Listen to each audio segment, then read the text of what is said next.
Okay, hello everybody. It's been a minute since I've filmed anything. Well, by a minute I mean like a week, because I've been on holiday, so I feel a bit, ooh. I'll probably get into it by 5 minutes and like I'll be back to carefree myself, but I do feel every word that I'm speaking is painful to get out. Feels weird. Ooh. Today I'm gonna be doing my March wrap up, all the books that I've read in March, and then going through my April TBR. April is my birthday month. It's actually already been my birthday. It's April 3rd. My birthday was yesterday. Happy birthday. Got flowers. How cute. From my mother and my sister, not from like a man. So the first book I read in March, I actually read for a video. I felt like it was a TBR, like reading the highest and lowest books, and the first book I read was Play With Me by Becca Mack. This was, I feel like it was the highest rated book on my TBR, which I was kind of shocked by, because this is a kind of like an interconnected hockey romance series, which is actually a series I love. You can't see because of the height of the camera, but literally just down here I have the other books in the series. This is the second book. I've gone on and on about why I read the second book after the third book in the series. It's just because I read this ages ago, DNF'd it, wanted to try it again because I love the series, wanted to feel complete basically. I feel like it was like a 3-star. I really didn't love this book, and I could not for the life of me understand why, because it has all of the ingredients to be a book I love. Number one, from a series I love. Number two, it's kind of like golden retriever-y guy, which I really usually enjoy. And a hockey romance, which I also like. Of backstory about the book. So this is about Garrett Anderson, the hockey player we're following. Basically, it's a team of hockey players and each book is a different situation. It is a romance with his captain's younger sister, Jenny, who is also a dancer. And I guess it's kind of like forced proximity a tiny bit, forbidden romance a little bit, kind of friends to lovers a little bit, kind of grumpy sunshine at a stretch, and she's the grumpy, but that's like, I don't know if she's really that grumpy. I don't know why, it just didn't hit. It had all of the ingredients to be something that I'd really enjoy, but sometimes it just doesn't take it there, and it didn't really take it there for me. So the next book I read for the same video was Girl Abroad. This was the lowest rated. I was a little bit like, okay, because this was a brand new release from Elle Kennedy. I was very excited to read it because I have loved pretty much every Elle Kennedy book I've read. I've pretty much enjoyed. Okay, why is it so low rated? Well, it wasn't that low rated. It was like a 3 something on Goodreads. Why is it so low rated? Is it because it's new? Then I was like, okay, if it's new, it's gonna have less ratings, which is a smaller like rating pool. Surely you'd have more chance of it being higher. I don't know if that's accurate, but yeah, I read it and I definitely enjoyed this more than Play With Me. I feel like I gave it around a 4-star. I'm not completely sure. So this book, you're following a girl called Abby, and she is the daughter of this old rock star guy. Like, he's not a rock star anymore, but he was a rock star, and like everybody knows his name. He has kind of a lot of guilt about the beginning of her life, so he's very overprotective, and like he tries very hard to be a very good dad, which is lovely, but it just is a bit much for her considering she's 19. She needs a bit more freedom. So she decides to do a study abroad in London, basically to just get away from her dad for a bit and just like kind of live. And she gets there to her flat and realizes she's house sharing with 3 boys, which that's not going to go down well with the father. Whatever, but yeah, she has some romance situations. This is actually a love triangle, which not my fave usually, but I didn't mind it too much. She didn't actually end up with the guy I expected her to end up with. I was hearing what she was telling me and just taking it as at face value. I should have been like looking at her actions and behavior and being like, okay, she's saying that, but that's not really who she is. So I was wrong, but it's fine. There's also a kind of like mystery subplot going on, which I found really, really interesting. I really enjoyed that. Also, One thing that I was kind of shocked by when I started reading this, because I was like, okay, studying abroad in London, I know what like a English uni experience is. No, all of these people so incredibly rich. Like, obviously she is. I don't know why I wasn't like, oh yeah, her dad is like obviously very wealthy, she's probably going over with a lot of money. Pretty much all of them very wealthy. They're going to like polo matches, meeting royals, going to like estates, like not the uni experience I had. But hey, what do I know? Maybe I'm the odd one out. Next book is Redeeming Six by Chloe Walsh. I think this book took me a while to read. I feel like I started it right after I finished Saving Six, which is down there, which I started that in March. It took me a few days. Like, I read that very quickly, and I gave that 5 stars. I absolutely loved that. This took me a little while longer, but I read the last like 400 pages in one day. What this book makes me feel is that I'm kind of glad that she's doing 1 book per couple for her future books. If you didn't know, Chloe Walsh is doing 1 book per couple for her future books, because I fucking loved Saving Six, but I was like, okay, we could have condensed this. We definitely could have condensed this. Some parts of it I just found a bit frustrating, maybe because I just like felt such a connection with Joey. I'm not really going to be able to give you much detail on the books because it's like the 4th book in a series, if you didn't know. Boys Torment series. I didn't really explain that. Oh well. I felt such a connection with Joey, which I didn't really expect in Saving Six. Usually I don't like really connect that much with a male character. Sorry, but I really did. So parts when like Ether maybe wasn't being as understanding as I would probably like expect her to be, but to be fair, considering what was going on, I can understand why she was not. I just found that frustrating because I was like, it's so obvious why he is doing that, and like, let's just give him a little bit of a break, like a little bit of a break. He already thinks he's like doesn't deserve anything, the worst guy in the world. But you know, I get it. I love both of them. Like, I can't actually say anything bad about either of them. I feel like I gave this like a 4.4, like 4.4, like a 4 to a 4.25. Like, I really did enjoy it, but like it just didn't live up to Saving Six quite as much for me, but it was very good. It's just so fucking long, like 900 pages. Like, there's no need. It did make me think, like, I can definitely read Kingdom of Ash if I just read Saving Six and this. Next book was Voyage of the Damned. This was the Illumicrate book for, I feel like February, maybe January. I'm not completely sure, but yeah.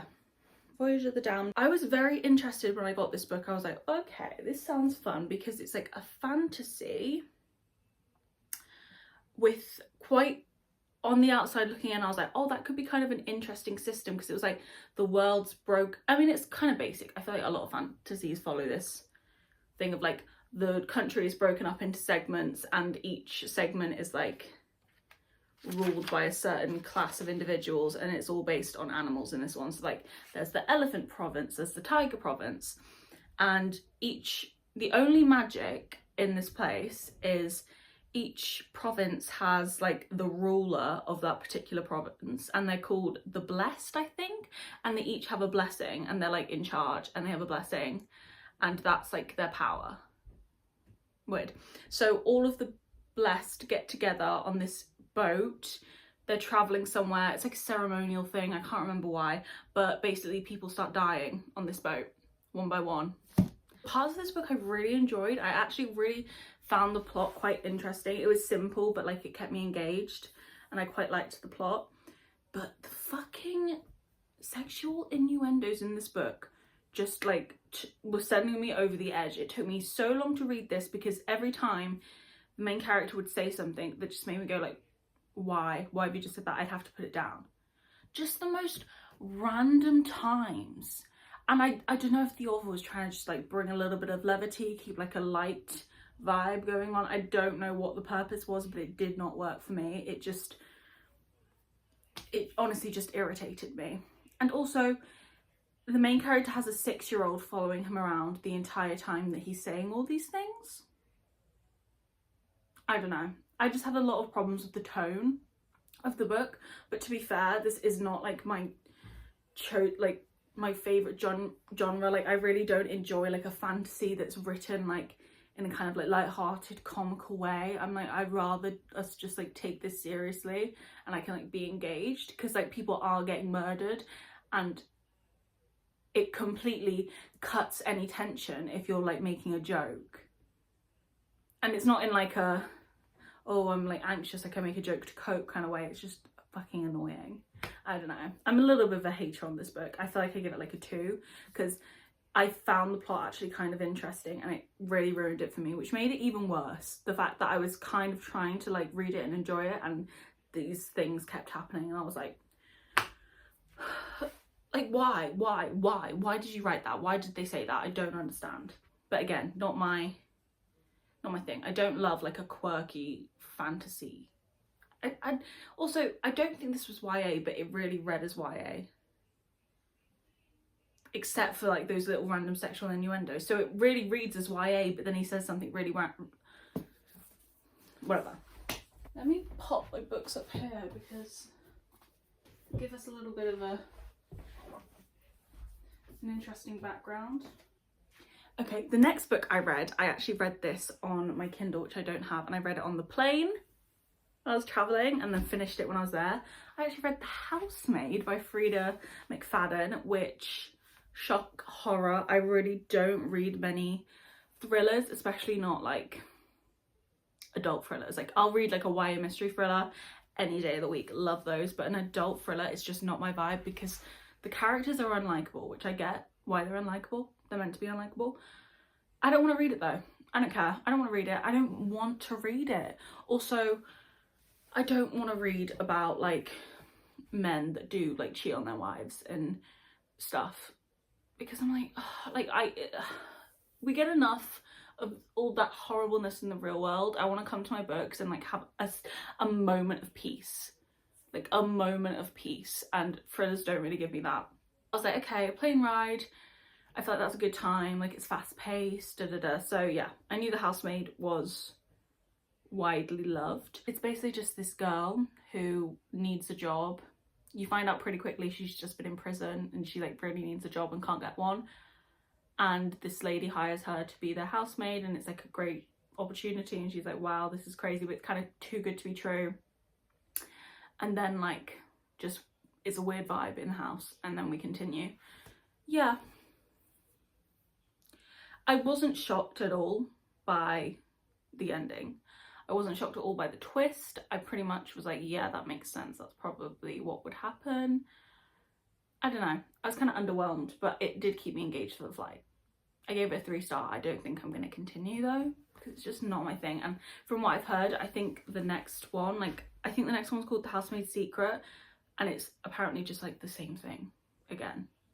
I'm like, okay, well, I don't need to read that. I really would love to read a thriller that really shocks me though. Like I really want to read a thriller that's like, what? But like you can still see the thread. I don't like it when it's like shocking because there's no way you could have figured that out, but I want a shock that I'm like, what? I couldn't even have come up with that, but it's all there. You see what I mean? I don't know.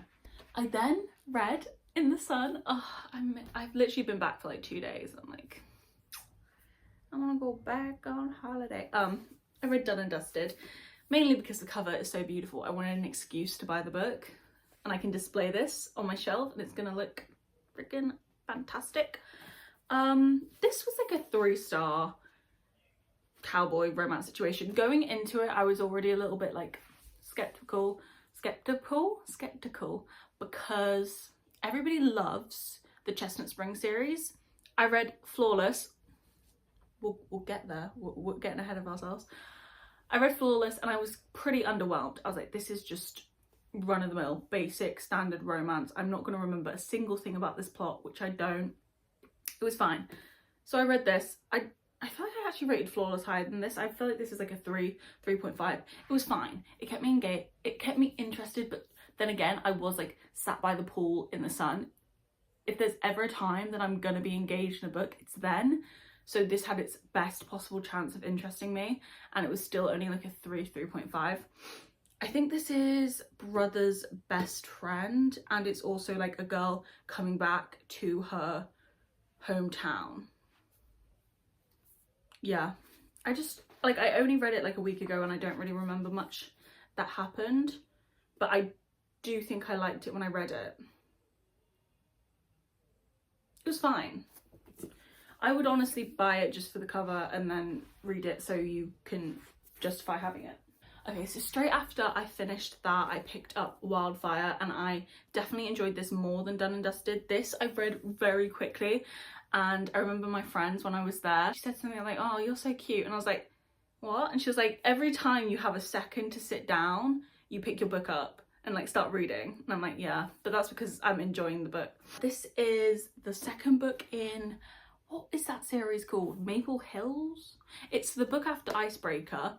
And I liked Icebreaker at the time. I don't really remember anything at all about it. So I don't know if I can like co-sign my opinion on it then, but I did like it.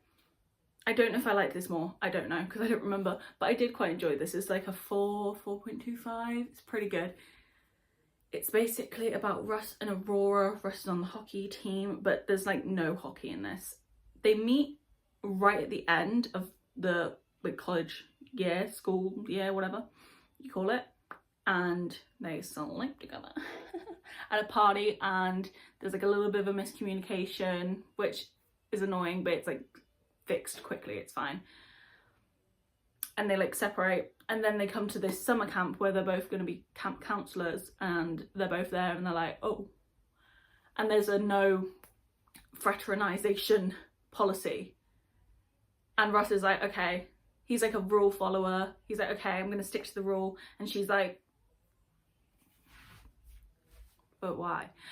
Yes, it's kind of, it's not grumpy sunshine, but it's like kind of bad girl, good guy. But she's not really a bad girl. She's just like impulsive. That's literally how she describes herself. She's like, I just do things and I know I shouldn't, and that's bad.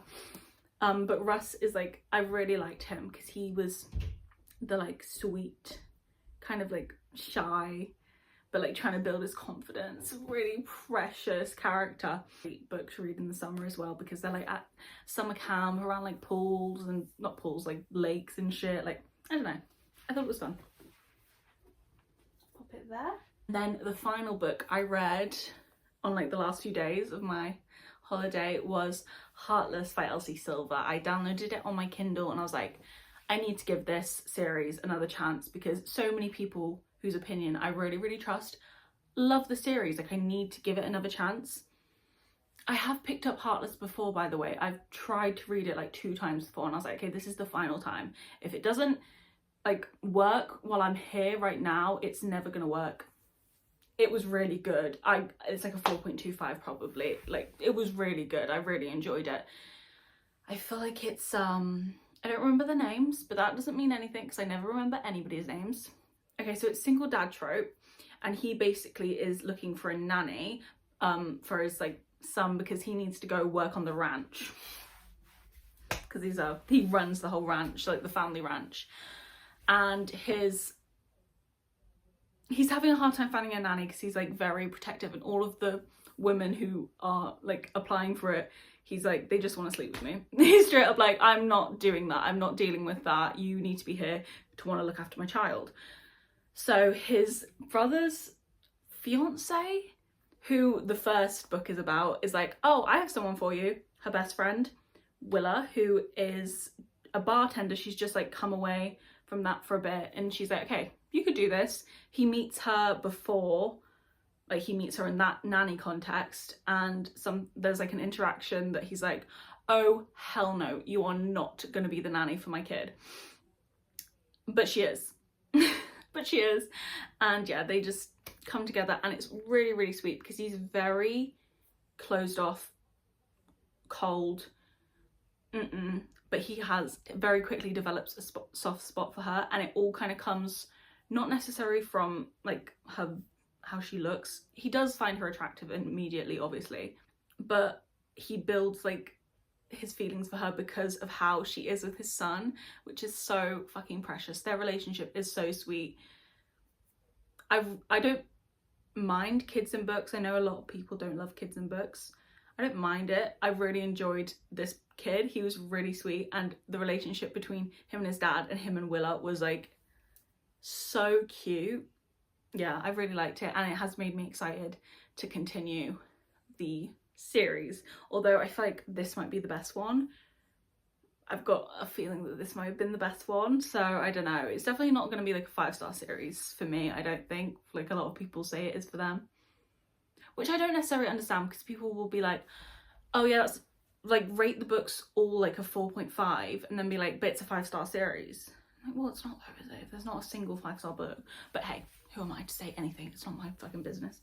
Moving on to my April TBR. I have 1, 2, 3, 4, 5 books right now for my April TBR. I might add some more, but nothing's like pinging interest for me. And to be honest, I prefer to have like a really short TBR, because it feels good when you read a lot of your TBR and then I can just like read other books that like spark interest at the time. Oh no, that's not true. I have 6 books because I'm reading one currently. Okay, we'll start with that.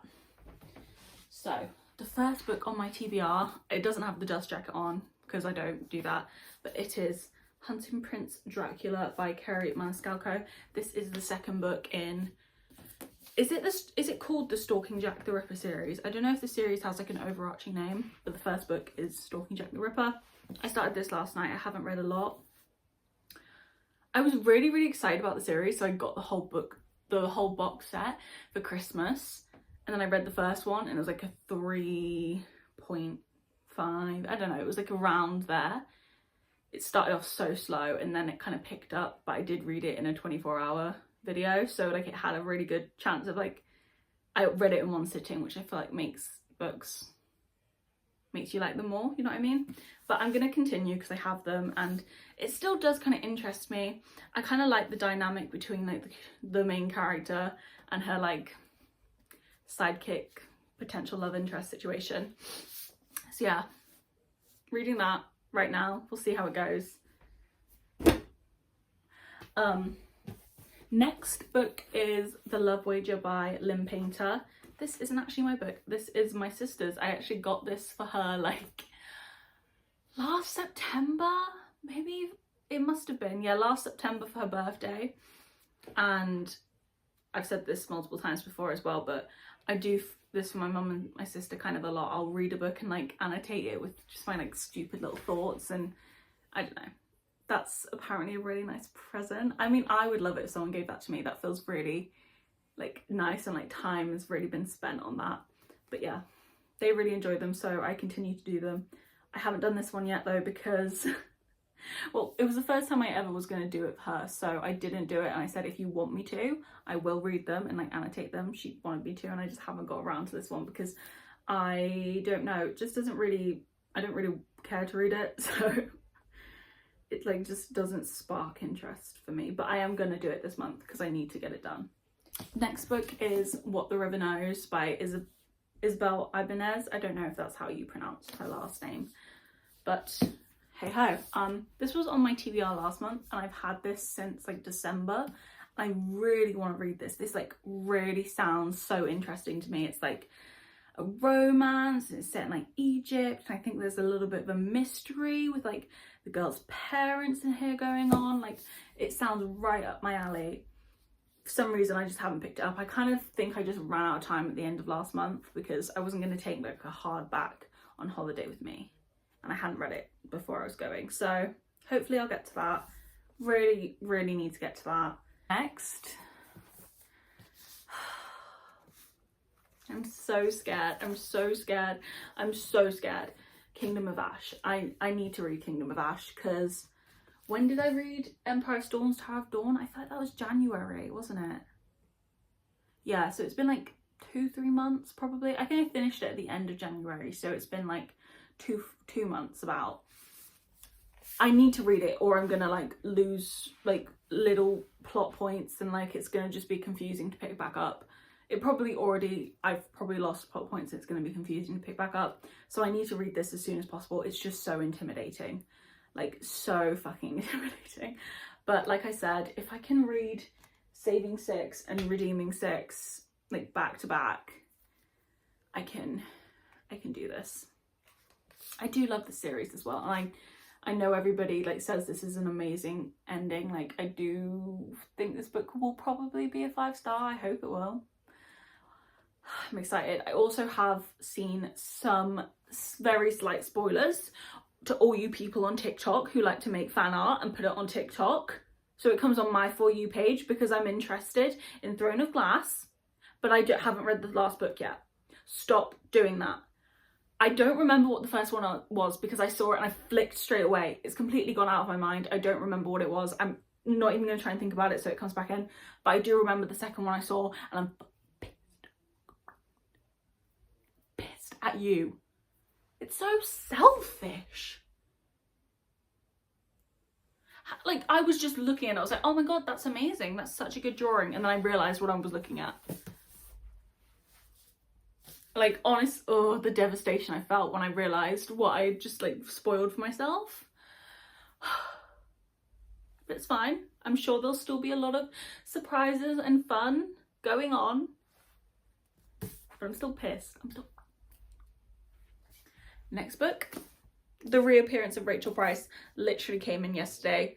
My birthday was April 2nd, which just so happened to be the release day of like 500 books apparently. I am very excited about reading this because, like I said, I love YA mystery thrillers, and Holly Jackson, Good Girl's Guide to Murder series, I really liked. So this sounds right up my alley. Very excited to read it. I don't even know what it's really about. I think it's about a girl and her mum vanished and then she's showing back up. Her mum is, I believe, Rachel Price. And there's like a TV show going on, like a documentary situation going on. I don't even know, but it sounds really good. So I'm excited about that. Whoa, so many hardcovers this month. 1, 2, 3, 4 hardcovers. Wow. And then the final book I have is Shadowhunters. This is Clockwork Angel, so the first book in the Infernal Devices series.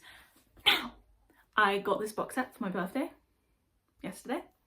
Thank you, Hillary. You are a queen. That's my mother. I read the first 3 books. 3, that's 3. That's not 3. Oh, that is 3. I read the first 3 books in the Mortal Instruments series and I just didn't connect to it at all. I just didn't really enjoy them. I forced myself to read them for real. And then I got to the 3rd one and I was like, okay, this feels like a finish, which I believe it was meant to originally be a trilogy, and then she just added more because people love them. I didn't, so I was like, okay, if this is meant to be a trilogy, I can just stop here. I've heard that these are better, and they're also set in like Victorian England, I think, which is really up my alley. I love that kind of like old period situations. So I'm gonna give it another shot, see if I like it. Hopefully I will. I believe it's Love Triangle, which isn't usually my favourite, but like sometimes Love Triangle kind of eats because it's like, oh my god, all of these men. Obsessed. Yeah, we'll see. I have high hopes, but if I don't love it, don't be shocked, and I won't be shocked. So yeah, that's it. That's all the books I read and the books that I want to read in April. I don't know if my April TBR is really going to be something that I'm sticking to, because these are all like, these do not give like spring vibes, and April is like spring. Spring is sprung. Is April spring? Yeah, April is spring. So I'm not too sure, but for now, that's what it is. Yeah, I really hope you enjoyed. If you've read any of these books, do you want to give your opinions, whether you agree or disagree? If you disagree, please be nice about it. I'm a sensitive little girl. I can't handle the mean. Yeah, that's it. Thank you for watching, and come back next time and